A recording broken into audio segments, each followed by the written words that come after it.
Bismillahirrahmanirrahim. Assalamualaikum warahmatullahi wabarakatuh.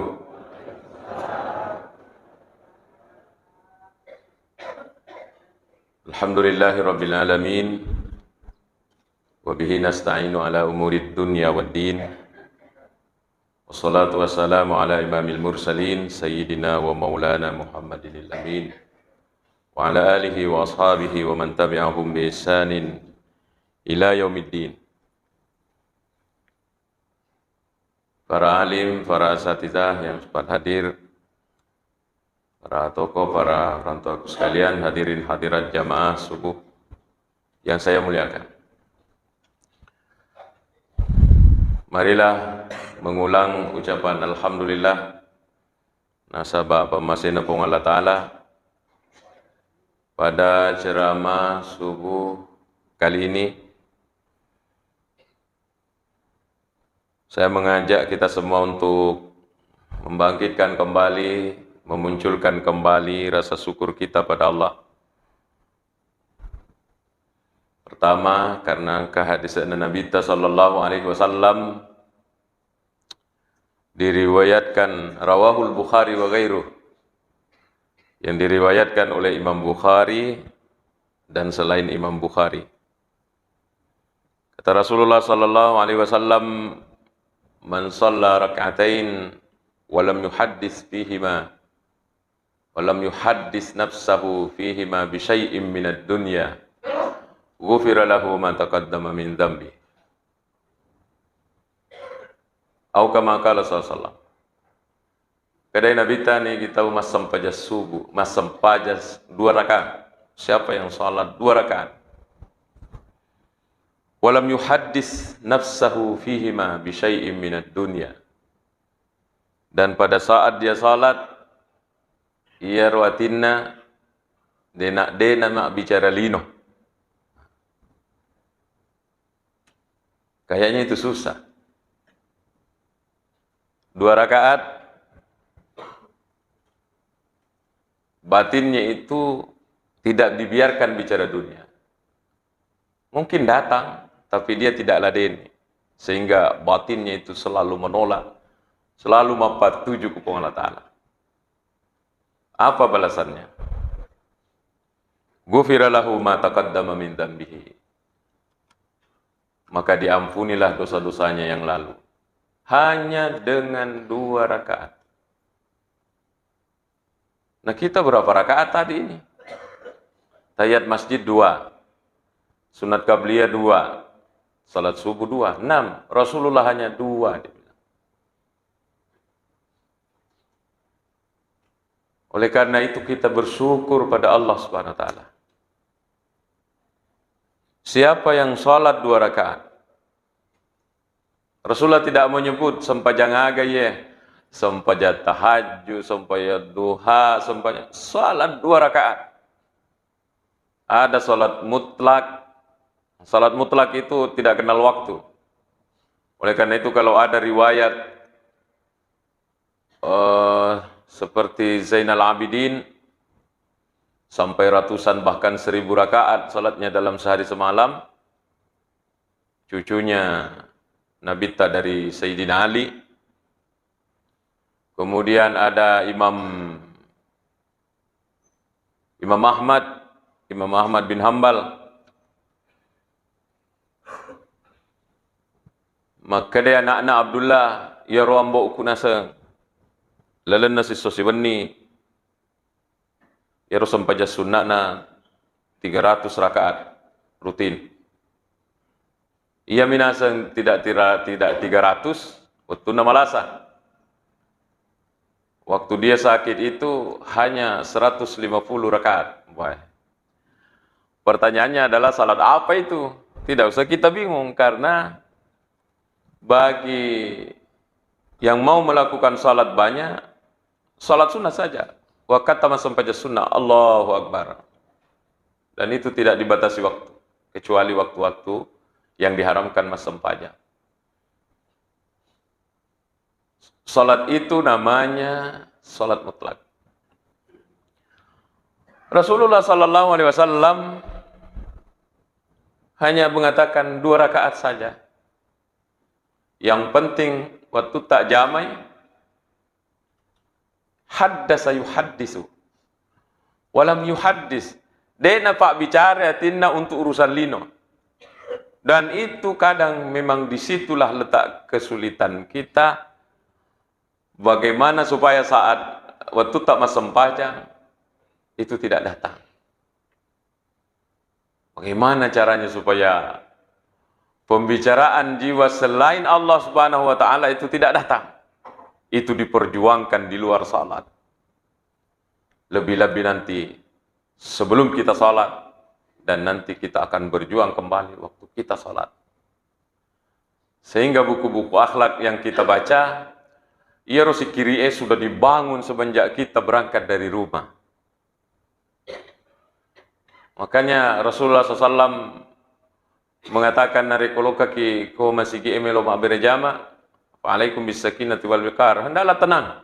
Walaupun kita terlambat, tidak usah buru-buru. Fa innal ajla minasyaitan. Buru-buru itu dari setan.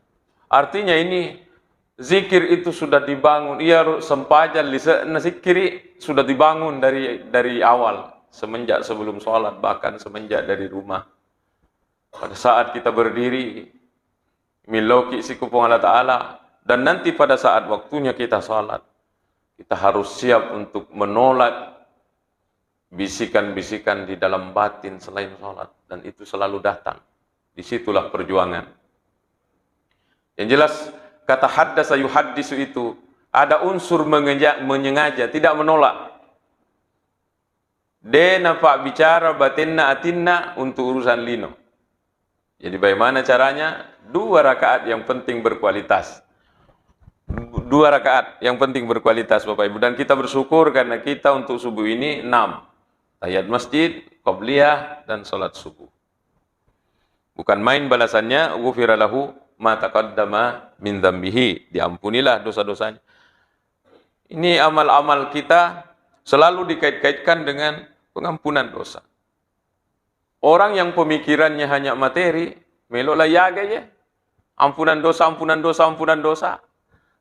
Tetapi orang yang berpikiran lino akhirat, maka sebenarnya perjuangan kita hakikinnya adalah bagaimana kita wafat nanti dalam keadaan bersih. Itulah cita-cita besar kita. Cita-cita yang lainnya ini cita-cita rendahan semua. Cita-cita paling tinggi situngannya adalah bagaimana kita nanti pindah alam dan kita dalam keadaan bersih. Qad aflaha man zakkaha wa qad khaba man dassaha. Kan seperti itu. Maka dia pun Allah Ta'ala upuk patau. Man zakkaha tau engkai pacingi wiatin. Siapapun dia, tosogi, tokasiasi, bersih batinnya, tu mau apa? Wa qad khaba man dassaha. Rogi patau. Man dassaha, orang yang mengotori jiwanya dengan dosa-dosa. Siapapun dia. Sogi, kasiasi, pada padai, kotor jiwa, kata Allah, orang rugi semua itu. Maka inilah cita-cita besar hidup dalam hidup kita yang mau diajarkan kepada anak-anak. Maka muncullah dalam hati kesyukuran pada Allah. Terima kasih Puang, terima kasih Puang. Subuh ini saya bisa sholat 4 rakaat, 6 rakaat, 2 rakaat. Rasulullah hanya minta 2 rakaat, yang penting tak pakai singi, diampuni itu dosa. Nah kita dalam satu hari berapa? Oleh karena itu hati ini selalu bersyukur pada Allah Subhanahu wa Ta'ala karena nikmat besar ini. Bapak Ibu, selalu saya ingat bahwa di alam sana, alam yang sudah didatangi oleh orang-orang yang sudah berangkat duluan, sesek kalim ingka, sesek kalim. Kenapa waktu saat hidup dia tidak memanfaatkan waktu-waktunya untuk sesuai dengan syariat? Menangis melihat kita ini salat subuh. Kan mereka bisa melihat kita ke sini. Menangis mereka itu, Pak, mereka. Kasih Kak kesempatan, seandainya saya bisa naik lagi seperti mereka, saya mau salat subuh. Tidak bisa karena dia sudah berada di barzakh alam kokoh. Tidak bisa naik lagi. Alhamdulillah kita masih di sini. Seandainya kita didatangi kesadaran itu terus, maka waktu ini tidak ada terbuat. Cuma sayangnya itu selalu hilang-hilang ingatan itu. Kesadaran itu selalu hilang. Seandainya kita memanfaatkan bahwa apabila saya nanti letek nak koro, saya mau ke sini, saya sudah tidak bisa. Mumpung saya bisa, alhamdulillah. Maka ini orang yang selalu datang kesadarannya seperti itu adalah orang-orang yang selalu bersiap. Selalu bersiap. Mumpung saya ini, mumpung saya. Siapa itu? Kita-kitalah. Kita-kitalah Bapak Ibu sekalian. Makanya saya bilang judul ceramah subuh kali ini hanya ingin memunculkan rasa syukur kita karena kita adalah pelaksana daripada apa yang saya mau sampaikan. 2 kamera ini hanya siaran ulang saja. Saya bawa kitab ini sudah direkam sama FR Diab Challenge. Dan saya akan ulang kembali itu. Membacakan kesyukuran kita berdasarkan Fussilat ayat 30. Bisa diingat di rumah Fussilat 30. Sudah berapa masjid? Saya hanya membaca ini saya. Pak Disengenge sangat terbatas. Bapak Ibu sekalian, sehingga saya mengajak jamaah untuk membaca surah Fussilat siaran ulang untuk 2 channel ini. Fussilat 30. Bagaimana kita tidak bersyukur? Agana sepung Allah Ta'ala. A'udzubillahi minasyaitonirrajim. Innal ladzina qalu rabbuna Allah summa istaqamu tatanazzalu alaihimul malaikah alla takhafu wa la tahzanu wa abshiru bil jannati allati kuntum tu'adun. Saya belum lahir, orang-orang tuaku sudah membaca dan mengamalkan ayat ini. Tidak ada yang baru yang di ceramah kita. Agana sepung Allah Ta'ala. Innal ladzina qalu rabbuna Allah. Tuhanku saya Allah. Dan kita mengucapkan semua itu. Summa istaqamu, kemudian dia konsisten. Kemudian dia istiqamah. Menenungan, nak kata ni meseri. Tidak goyang. Iya kupu Allah Ta'ala. Kita, bagaimana kita tidak bersyukur? Setiap saat kita menunjuk-nunjuk di atas pahata. Asyhadu an la ilaha illallah. Asyhadu anna Muhammadar Rasulullah. Berapa kali kita menunjuk begini dalam salat. Dan ini Allah singgung ini. Orang-orang yang mengatakan, iya, puakku pun Allah Ta'ala. Siapa pelaksananya itu? Kita semua. Hanya saja nikmat ini kurang kita syukuri. Allah, banyaknya orang bermiliar-miliar di dunia ini, Bapak Ibu tidak melakukan itu. Kita Alhamdulillah jauh-jauh dari Mekah ini. Tidak pasti berbahasa Arab. Tapi setiap saat, asyhadu an la ilaha Asyhadu an la ilaha illallah wa asyhadu anna Muhammadan abduhu wa rasuluh. Setiap saat dalam satu hari berapa kali? Di salat fardu, di salat sunnah, bahkan di luar salat kita ucapkan asyhadu an la ilaha illallah wa asyhadu anna Muhammad. Innal ladzina qalu rabbuna Allah, iya puakku iya puang Allah Ta'ala. Wah. Summa istaqamu, kemudian nak kata ni meseri, menenungan, tidak berubah, tidak goyang, apapun setan bisikkan ke dalam hati. Tidak goyang, kata Syekh Syarawi. Bisa saja di hati kita itu muncul nanti. Kita menatap gunung, tania bulu yang ngerang. Pencipta gunung kita ingat. Itulah proses tafakkur. Melihat ke atas, melihat ke langit, melihat bulan, melihat matahari. Pung Allah Ta'ala yang ngerang, pencipta matahari, pencipta langit, pencipta bumi. Suatu saat nanti kata Syekh Syarawi, katumak bisik patita maka danigap ciptakan ipung Allah Ta'ala. Ni cipta kapung Allah Ta'ala. Di batin tak? Agar saya Syarawi, aja atau bati-bati. Itu asilah asyaitaniyah. Itu persoalan, itu pertanyaan-pertanyaan setan. Jangan cari jawabannya. Karena memang tidak ada jawabannya. Allah ada dengan sini. Maujudun bila mujidin. Ya Rabbung Allah Ta'ala angkai. Tidak ada yang menciptakan. Maka kalau itu muncul dalam hati, cuekin. Bilang orang Indonesia, aja atau bati-bati bi. Itu hanya setan untuk menggoyahkan Rabbun Allah. Jatuh bati-bati. Dan kita semua pasti sudah merasakan itu. Tambah kencang ini tafakkur. Bahkan adanna toriolota yerumige de gagasik di bawang angka lecu-lecu ada. Sebenarnya itu adalah proses tafakkur. Melihat langit, Tania langit tempat heran kita. Pung Allah Ta'ala bagaimana menciptakan ini tanpa atap, tanpa tiang. Pergi ke laut rekreasi, ya Allah, kuasa tak puas, bagaimana ini? Dan seterusnya. Nah, kalau muncul, siapa yang menciptakan Allah? Jangan pedulikan. Innal ladzina qalu rabbuna Allah.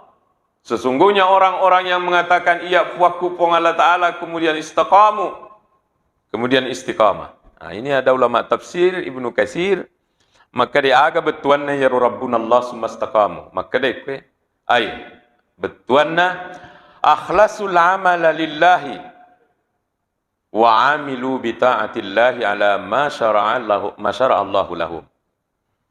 Yang dimaksud dengan mengatakan puaku pung Allah Ta'ala kemudian mendengungan ya nari itu akhlasul amala lillah. Orang-orang yang mengikhlaskan agamanya karena Allah. Tuli pung Allah Ta'ala, kualitas tuli apa tujuh pung Allah Ta'ala mana?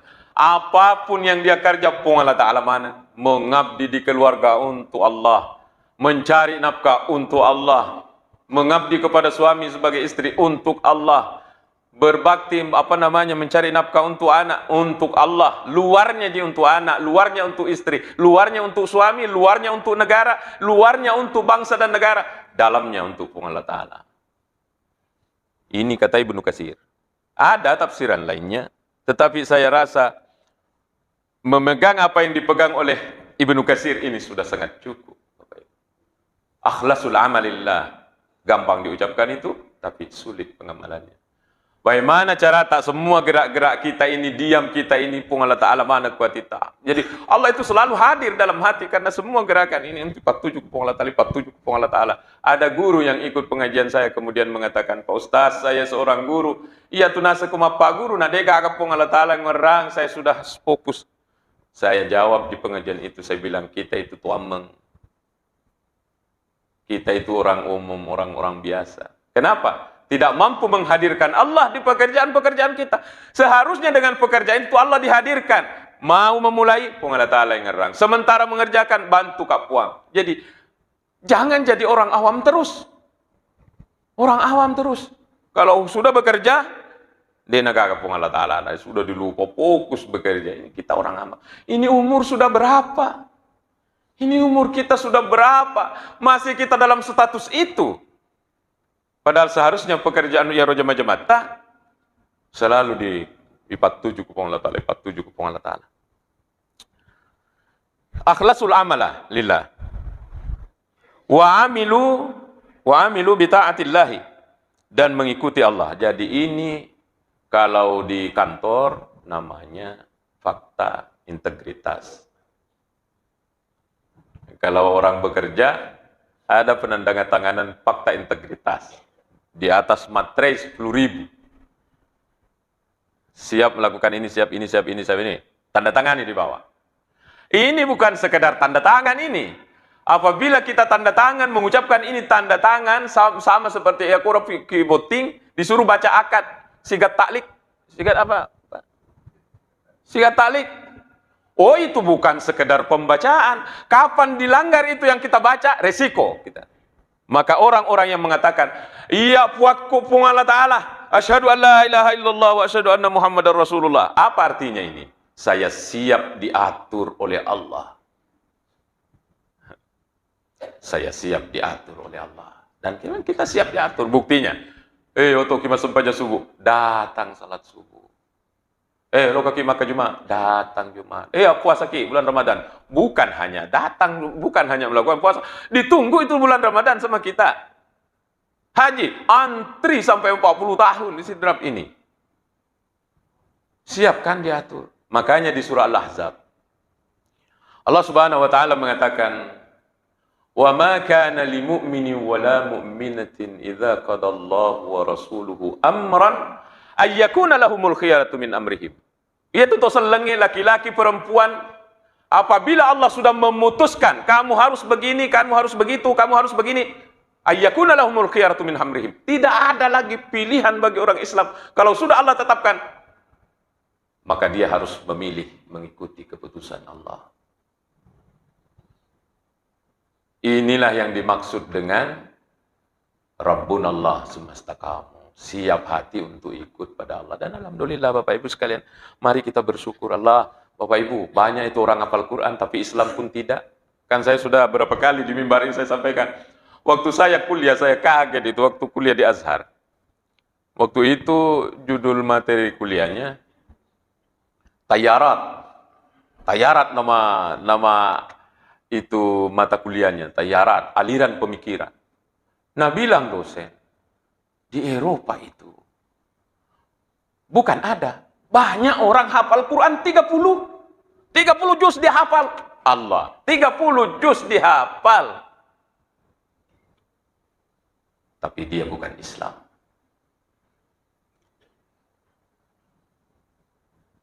Namanya orientalis. Orang barat yang mempelajari ketimuran Asia. Ketimuran yang dimaksud itu adalah Islam, orientalis asalnya. Nah, pelak orangnya. Dalam satu pertemuan, ada seorang pemateri menyampaikan bahwa di Lirboyo, pesantren Lirboyo, Jawa, yang muridnya waktu saya ke sana 10 ribuan, kayaknya sekarang sudah 20 ribu santrinya. Pernah ada seorang orientalis datang berkunjung ke sana, bukan hanya hafal Quran 30. Dia kuasai tafsir Ibnu Katsir. Ini yang saya bawa ini Pak Jus ini. Dia kuasai tafsir Ibnu Katsir. Tanya selam. Ini kebetulan yang dia bilang, dia kuasai tafsir Ibnu Katsir. Iya nih? Ini 4 juz ini. Yang saya bawa ini juz berapanya ini? Dia kuasai tafsir. Tanya selam. Ada orang hafal Quran itu. Dia bukan Islam. Hebatnya. Maka kita ini bersyukur karena kita tidak hafal Quran, kita tidak menguasai tafsir. Tapi kokoh keimanan dalam Pak Bere itu, Syamin Kurdi mengatakan, wa'lam annal imana afdalun ni'ami 'alal itlaq. Ketahuilah bahwa keimanan itu adalah pemberian terbesar dari Allah. Nah, Bapak Ibu sekalian, ada hadis ini, agama Nabita. Ini juga menyejukkan hati ini, sabda Rasulullah SAW. Lupa bawa kacamata tadi ini. Maka dari Nabi SAW, Anas bin Malik bercerita, engkau di waktu nabaca ayat Nabi SAW, kemudian Rasulullah berkata, qad qalaha nas summa kafara. Ucapan ini, syahadat, qad qalaha nasun, diucapkan oleh orang, summa kafara aktsaruhum. Kemudian kebanyakan orang keluar dari keislamannya. Maka dia Nabi tak aktsaruhum. Mega masui pola asalangan setelah dia mengucapkan iya puakku pun Allah Ta'ala. Mungkin mulai dari Nabi-Nabi dulu mengatakan iya puakku pun Allah Ta'ala. Lama-lama keluar dari keislamannya. Di masa Nabi pun itu terjadi. Pada saat Rasulullah SAW menerima Mi'raj, kemudian turun Rasulullah ceramah Mi'raj.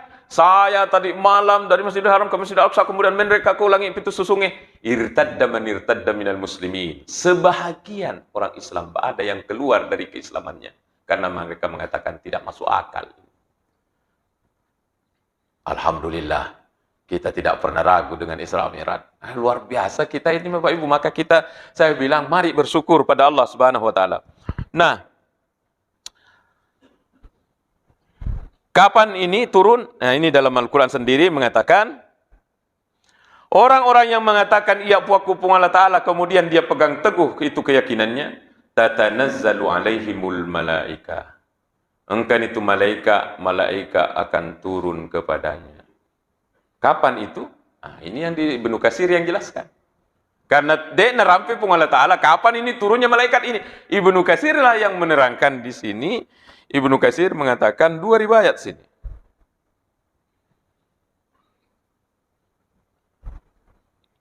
Yakni indal mauti, yaitu malaikat akan turun pada saat kita mau meninggal dunia. Nah, ini Bapak Ibu. Jadi nanti suatu saat kita yang kena giliran untuk madang. Yang lewat-lewat ini keluarga-keluarga kata. Suatu saat nanti itu si kena giliran. Lengan nih Ramadan nih. Janji Allah. Coba nah hak desa iya maka daki. Hak desa sahih moga ya tuh. Tapi ini bukan hadis. Seandainya ucapan ulama pasti kita meragukan tuh moga ya tuh. Tetapi ini adalah Al-Quran sendiri mengatakan, tatanazzalu alaihimul malaika. Ucapkanlah Allah Tuhanku, kemudian pertahankanlah itu. Malaikat akan turun kepada orang yang mengatakan ini. Kapan itu? Pada saat mau mati, Nabi bilang Ibnu Katsir, berdasarkan hadis. Agana podangi ko malaikat Allah takhafu. Ajamu mitau mati ya. Ini Allah yang cerita bahwa malaikat itu nanti kepada kita akan bilang, Allah takhafu, ajamu mitau mati. Ma khalaqtumuhu. Allah takhafu, jangan takut mati. Ai mimma taqdimuna alaihi min amril akhirah. Jangan kau takut mati. Takut dari apa ini yang dimaksud oleh malaikat? Alam yang kamu hadapi ini ke depan. Kamu itu mau masuk alam kubur, jangan kau takut alam sana. Kamu itu nanti akan dikumpulkan di padang mahsyar, jangan kau takut ke padang mahsyar. Dan kamu akan berkumpul di sana di akhirat nanti, menyaksikan orang masuk surga, masuk neraka. Jangan kamu takut. Ini pesan malaikat. Betul tamadang. Wala tahzanu. Jangan bersedih. Mimma khalaqtumuhu, dari apa yang kamu tinggalkan. Ya ro benemu, ya ro anakmu, ya ro lakaimu, ya ro ramparamu, ya tu asetmu dan uangmu. Jangan kamu sedihkan, kata malaikat. Yang terakhir pesannya ini yang sangat menyenangkan. Ya Allah, berdoalah Bapak Ibu, mudah-mudahan ini kita dapat. Wa absyiru bil jannati allati kuntum tu'adun. Bergembira kau dengan surga yang dijanjikan Tuhan kepadamu. Itu akan kita dengar sebelum kita tinggalkan ini rapang. Al-Quran Fussilat 30. Fussilat 30. Tidak usah ragu. Wa absyiru bil jannah allati kuntum tu'adun. Bergembira dengan surga yang dijanjikan kepada kalian. Kata Allah, ini adalah ucapan malaikat. Kapan? Pada saat kita nanti mau meninggal dunia. Takapajang matanda Ustaz. Saya duduk di sampingnya, kok tidak ada malaikat, saya lihat. Kalau mau lihat malaikat, mada toki. Karena Tomadam itu lihat malaikat dengan jelas.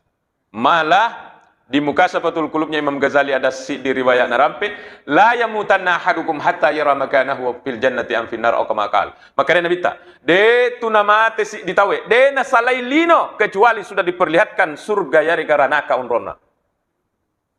Itu ada di kitab Mukashafatul Qulubnya Imam Ghazali, saya ambil itu hadis. Kalau kita mengatakan terpejam matanya, maaf, penglihatan di tubuh ini bukan hanya mata kepala, ada satu mata yang lebih tajam dek gagal lawai. Tidak dilawak oleh dinding-dinding ini. Itu adalah ainul basirah. Dan itu yang dipakai oleh orang yang mau meninggal dunia. Sehingga dia melihat surga, melihat neraka, melihat malaikat, melihat setan. Nah, Pak Quraisy Shihab mengatakan, dalam bukunya Menuju Keabadian, itu nanti tahu narik komelo mati. Dia dikerumuni oleh setan. Dan setan itu merubah diri bentuknya menjadi keluarganya yang sudah meninggal. Anakku, melo no mati nak di. Iya nenekmu, iya ambokmu, yolo kak mati daripada iko. Singgalkan itu selemu. Padahal tania nenena, setan.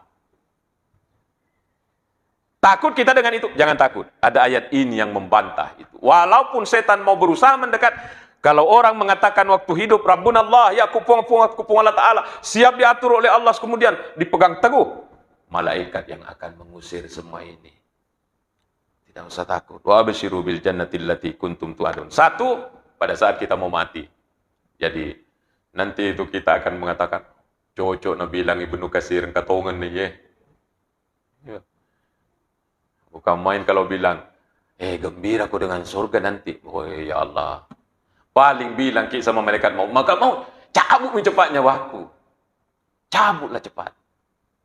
Itulah yang dialami oleh Rasulullah. Ditawari oleh malaikat maut. Ya Muhammad, kalau kamu tidak mau mati, saya tidak jadi cabut. Tapi kalau mau kisir untuk Allah Ta'ala, saya cabut. Makanya Nabi tak cabut bawana. Ya. Jadi kita juga nanti begitu. Kalau datang malaikat, jangan kamu takut, jangan kamu bersedih, bergembira dengan surga. Paling kita juga mengatakan, malaikat cabut cepat. Dan ini bukan janji kosong, ini Quran. Yang kedua, kapan turunnya? Terakhir Bapak Ibu. Innal malaikata tanzilu alaihim yauma khurujihim min kuburihim. Ini yang kedua terakhir. Lama sekali ceramahnya ini. Masih bisa? Nih.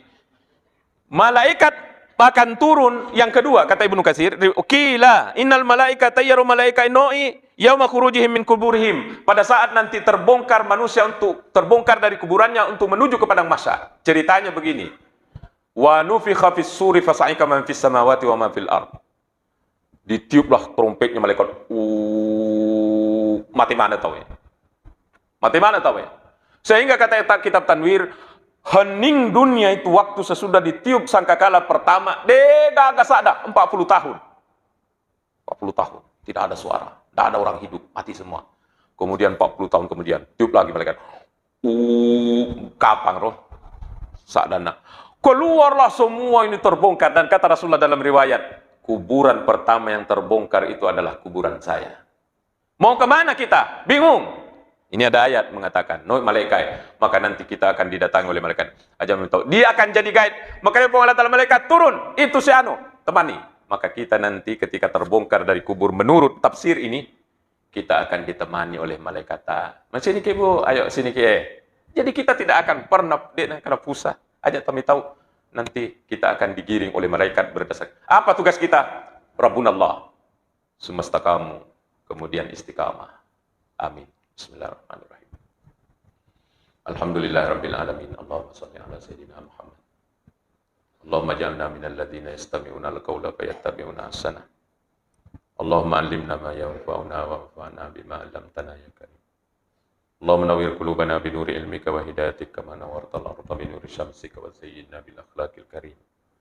Rabbana atina fid dunya hasanah wa fil akhirati hasanah wa qina adzabannar.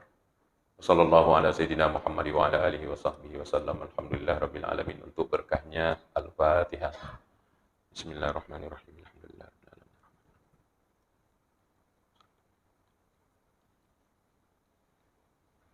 Pada seluruh panitia, terima kasih diberi kepercayaan. Para orang tuaku, hadirin hadirat, mohon maaf kalau ada kekurangan. Wassalamualaikum warahmatullahi wabarakatuh.